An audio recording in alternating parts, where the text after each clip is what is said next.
che rinunci alla propria accetti, di sottoporti ai principi del mio modo di essere, legittimo, io ti accolgo e ti faccio anche le feste. Ti do il lavoro, paghi le tasse, giustamente, non rompi troppo le scatole, insomma, prega pure le tue cose se vuoi, ma da noi funziona così, devi stare alle nostre regole. Benissimo. Questo sembra ragionevole, ma questo significa, ecco, il modo greco di pensare. Voi direte, cosa c'entra la grecità? È facile.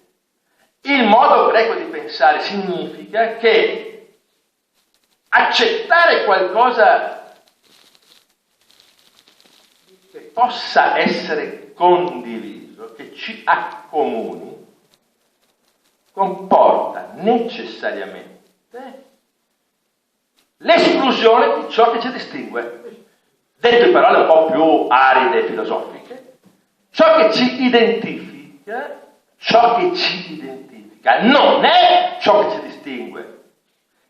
In quanto non lo è, lo esclude. Lo esclude. C'è tutto un pensiero greco che a partire dall'antichità si sarebbe evoluto in modo sempre più raffinato e più radicale, e pensa che la verità, ecco il destino, stia nell'unità. Il diverso, il differenziarsi del mondo, dei colori, delle cose, dei sapori, delle lingue, il diverso viene dall'unità, è prodotto dall'unità, ha come principio l'unità. Ma attenzione, questo diverso è buono, è vero, è bello, non a caso dico queste tre parole, in quanto sappia dire non la propria differenza, ma ciò che lo identifica tutto il resto.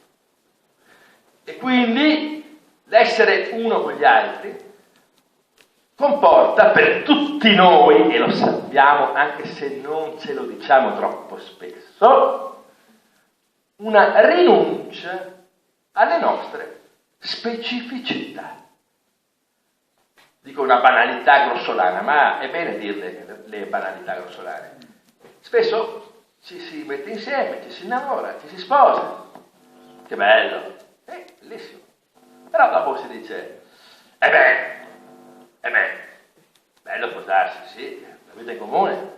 Però dobbiamo sapere che dobbiamo rinunciare a qualcosa di noi per l'altro.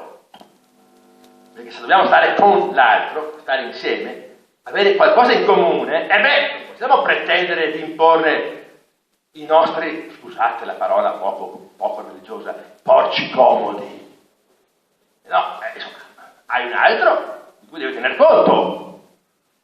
Vuoi andare tutte le sere a vedere, che ne so, gli spettacoli? No, c'è tua moglie, non puoi mollarla a casa tutte le sere. Devi rinunciare a qualcosa. Ecco questo pensiero che è comune, diffuso. Sì, beh certo, ovvio, dobbiamo rinunciare a qualcosa, ognuno deve rinunciare a qualcosa di sé per l'altro. Ma questa è una forma mentis, secondo me, diabolica, che genera alla fine quello che vediamo tutti i giorni, leggiamo sui giornali tutti i giorni, Cioè, questo principio per cui stare con l'altro significhi un po' meno, un po' di più, rinunciare a se stessi, è un principio greco. Significa che l'unità esclude la differenza. Quanta più unità, quanto meno dobbiamo distinguerci. Attenzione! Bella l'unità, ma questa unità, attenzione, rischia di diventare come quella che Hegel imputava al suo amico Schelling, la notte in cui tutte le vacche sono nere. Dove ci identifichiamo? Dove non siamo più né io né te. Bella unità questa, bella unità. Ecco, la Trinità dice qualcosa di inaudito rispetto a questo pensiero. Non dobbiamo pensare così, ma no, perché non dobbiamo? Perché questo pensiero greco, che avrà come esito, attenzione, un'idea di storia dominata da una identità un'identità che esclude le differenze, che diventa destino, dove tutto è alla fine prevedibile e previsto da sempre, già scritto. Qui c'è la possibilità di accedere ad un pensiero radicalmente altro, ma non perché sia più bello, che mi frega, io voglio essere greco, sono greco, perché dovrei accedere a quel pensiero? No, questo pensiero greco è destinato a non stare in piedi, si mangia da solo. Perché? Perché, attenzione, anche qua ci deve essere il più semplice possibile, se l'identità è qualcosa che esclude la differenza, attenzione, l'identità è destinata all'interno di un pensiero che è quello del destino, corretto, a trasformarsi, a rivelarsi una utopia. Non ci sarà mai. Perché l'identità, essendo sempre qualcosa che esclude le differenze, sarà essa stessa destinata a non essere mai trovata, mai esperita davvero, perché finirà per farsi essa stessa un differente.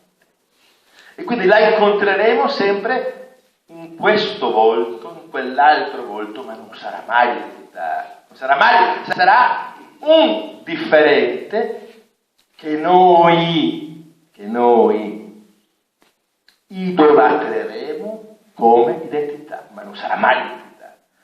E l'identità sarà destinata a diventare quello che la molta filosofia occidentale avrebbe, come dire, fatto proprio, sarebbe diventata il discorso dell'ineffabile, dell'inconcepibile,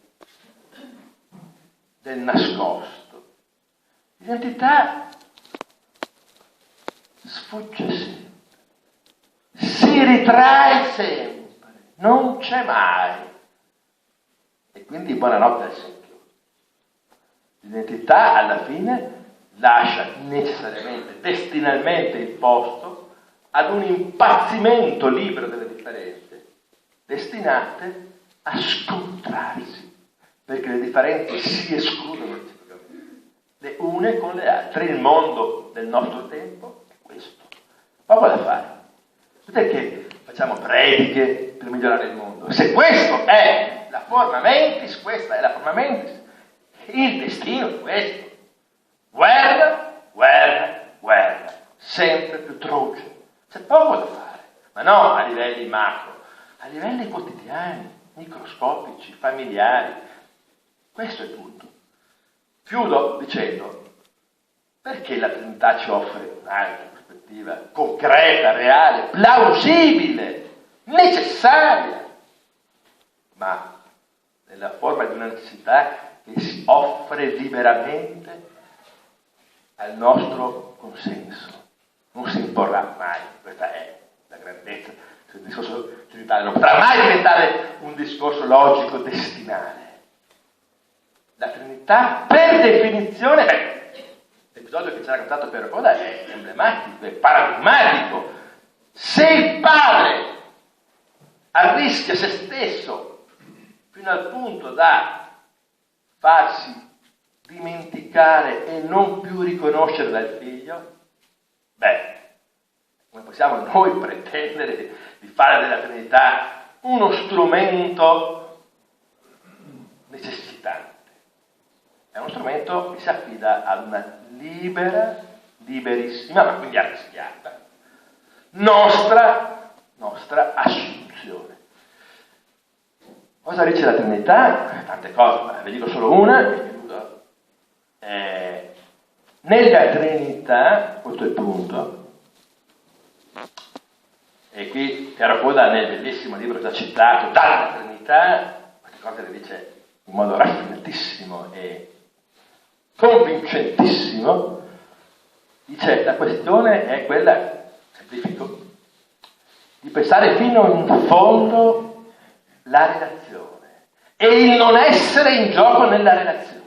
Cos'è questo non essere? Perché io non sono lei mi guarda, mi ascolta, sta pensando il peggio che può pensare di me, non ha importanza. Lei è lì, io sono qui. Lei potrebbe tirare fuori una pistola tra un minuto e uccidermi, perché non lo so io. Perché no? Potrebbe farlo. Allora, siamo qui. Il non essere che ci dice io non sono lei non è me. Ecco, questo non essere, dice Piero Coda, nella Trinità si struttura in un modo tale che non può non metterci in questione. Perché? Perché quando io dico non sono lei dice non sono lei, a me,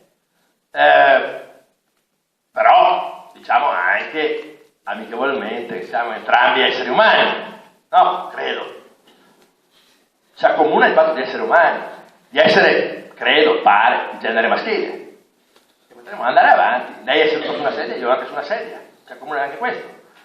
Ma tante coinonie, tante comunanze ci tengono insieme, ma poi lei ha un po' di capelli, io ne ho molti meno, questo ci distingue. Lei ha una giacca a vento, una bella giacca, io ho una giacca di velluto che un po' fa schifo, ma va bene. Ma ci distinguono molte altre cose. Altre cose ci accomunano. Ma questa non è la Trinità. Questo è un modo di pensare tale per cui ciò che ci accomuna esclude ciò che ci distingue. Perché ciò che ci distingue, punto. Nella Trinità, i grandi teologi ci hanno insegnato, l'identità del Padre e del Figlio e dello Spirito. Attenzione, non si dà come qualcosa di distinto da ciò che li distingue il Padre e il Figlio. Faccio un esempio adesso. Dice, la differenza tra il Padre e il Figlio è assoluta. Il Padre, in quanto Padre, è totalmente altro dal Figlio in quanto Padre. Il Figlio in quanto Figlio è totalmente altro. Nella nostra esperienza noi non pensiamo mai a questa differenza radicale. Pensiamo che sia sempre una differenza relativa quella che ci distingue. Relativa perché? Perché ci sono altri fattori che ci accomunano, no? Chiaro.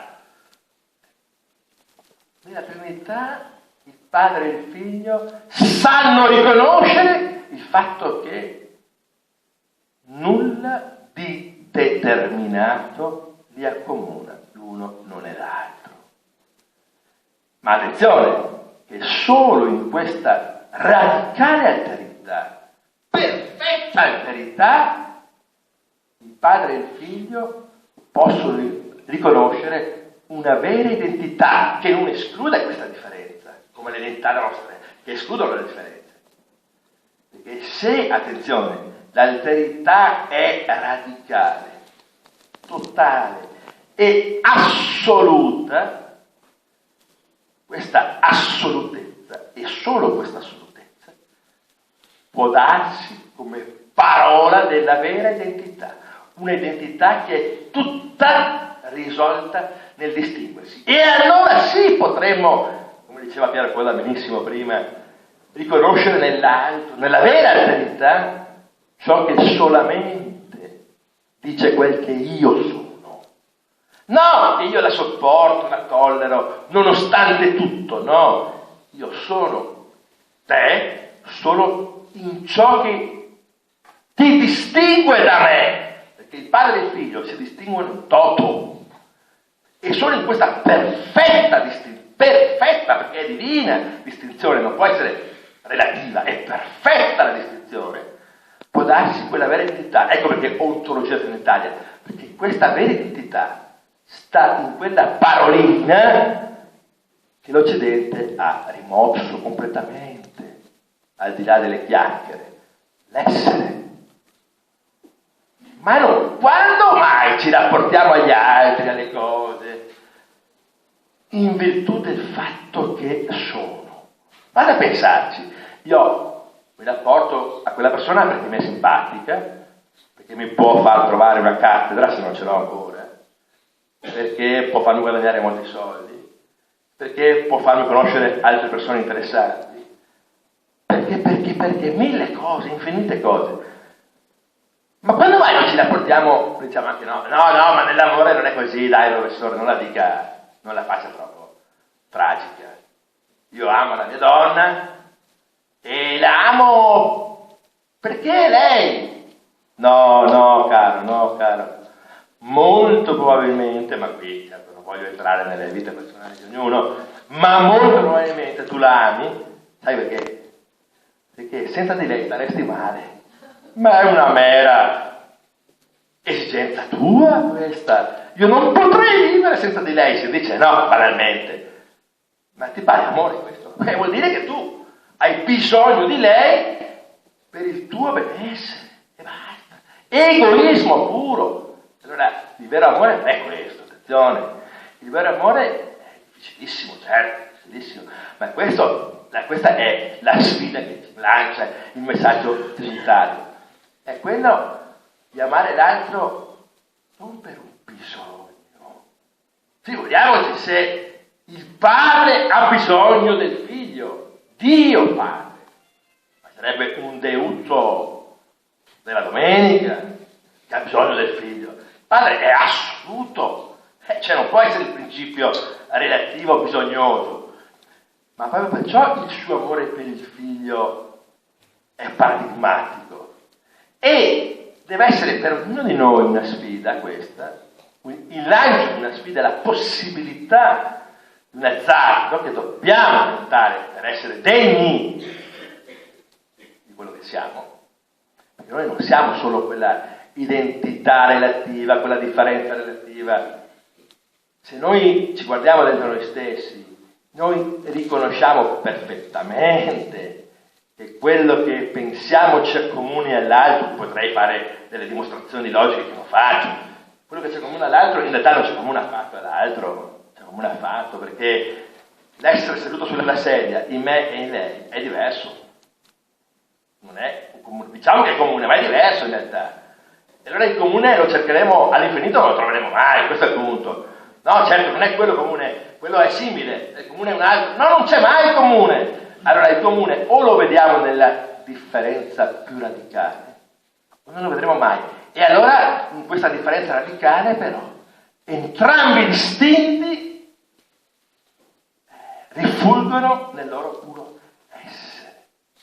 Quell'essere che appunto è il nostro fare quotidiano, pratico, praticone, teleologico, utilitaristico, rimuove sempre.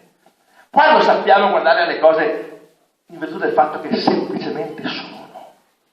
Quando mai? Allora la Trinità è questa sfida di riuscire finalmente a tornare a guardare alle cose per il semplice fatto di quel mistero che è l'esserci, che sì ci accomuna, ma ci accomuna nell'esserci ognuno assolutamente diverso dagli altri, irripetibile e perciò divino, perciò identico a tutti, in quanto assolutamente diverso, come i tre della Trinità. Possiamo fare questo? Non lo so, dobbiamo cercare di farlo. O cerchiamo di farlo, o saremo destinati a frequentare sempre nuove guerre, nuovi equivoci, nuove retoriche, che credo non ci porteranno da nessuna parte. Grazie.